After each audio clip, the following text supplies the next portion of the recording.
రంగారెడ్డి జిల్లా రాజేంద్ర నగర్లో మంత్రి శ్రీధర్ బాబు పర్యటించారు. బండ్లగూడ మున్సిపల్ కార్యాలయాన్ని ప్రారంభించారు.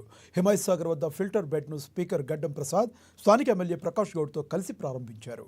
15 కోట్ల రూపాయలతో నిర్మించిన నూతన బండ్లగూడ జాగీర్ పురపాలక భవనాన్ని కూడా ప్రారంభించారు.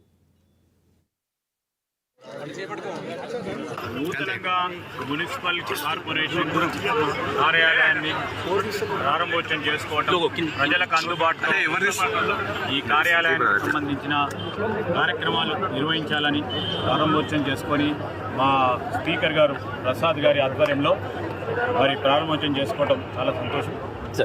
ఈ ప్రాంత వాసులు అందరూ కూడా బండ్లగూడకు సంబంధించిన ప్రాంతవాసులు వారికి సంబంధించిన సమస్యల పరిష్కారం, అదేవిధంగా నిత్యం అధికారపరంగా పనులు నిర్వహించే అధికారులకు కానీ ఒక మంచి కార్యాలయం ఏర్పాటు చేసుకొని మా ప్రభుత్వం ముందుకు వెళ్తా ఉన్న తరుణంలో అందరికీ కూడా శుభాకాంక్షలు. సార్ ఒక రంగారెడ్డి జిల్లా ఇన్ఛార్జ్ మంత్రిగా మూసీ నిర్వాసితులకు మీరు ఎలాంటి భరోసా ఇస్తున్నారు? మూసీ నది నిర్వాసితులకు కానీ మూసీ నది కానీ అందరికీ కూడా అభయం ఇస్తా ఉన్నాం. మరి నిరుపేదకు ఎక్కడ ఇబ్బంది జరగదు, అన్ని తీరులో వారికి న్యాయం చేసే కార్యక్రమం చేస్తాం.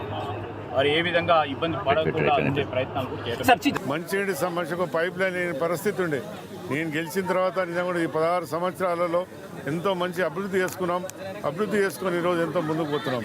ఇలా మున్సిపల్ ఆఫీసు ఇదే కాదు, కాన్స్టిట్యూన్స్ అంతా కూడా 5 మున్సిపాలిటీ ఆఫీసులలో మంచి మున్సిపాలిటీ ఆఫీసు కట్టుకున్నాం. ఈరోజు దాని ప్రారంభం చాలా అదృష్టం. ఎందుకంటే రేవంత్ రెడ్డి గారి నాయకత్వంలో ఏ ప్రభుత్వం అయినా చేసే పనులను ఇంకో ప్రభుత్వం వచ్చి పూర్తి చేసి ఇనాగ్రేట్ చేయడం చాలా గొప్పతనం. మీరు చూస్తాం, మీరు అందరూ మా ముఖ్యమంత్రి అలాంటి ముఖ్యమంత్రి గారికి రేవంత్ రెడ్డి గారు ఏ పనున్నా పూర్తి చేసుకొని దాన్ని ఇనాగ్రేట్ చేసుకొని ప్రజలకు సేవ చేయాలనే ఆలోచనతో అధికారులు కూడా దీనికి నిజంగా కూడా ఇక్కడ ఉన్న కమిషనర్ గారు, కార్పొరేటర్ గారు, మేయర్ గారు అందరూ కూడా ఎంతో సహకరించి 5 ఏళ్లలో మంచి డెవలప్ చేసుకున్నాం. ఇంకా రాబోయే రోజులలో కూడా మా ప్రసాద్ అన్న, శ్రీధరబాబు, మహేంద్ర నాయకత్వంలో మేమందరం కూడా పనిచేసి ఇంకా డెవలప్ చేసే బాధ్యత తీసుకున్నాం.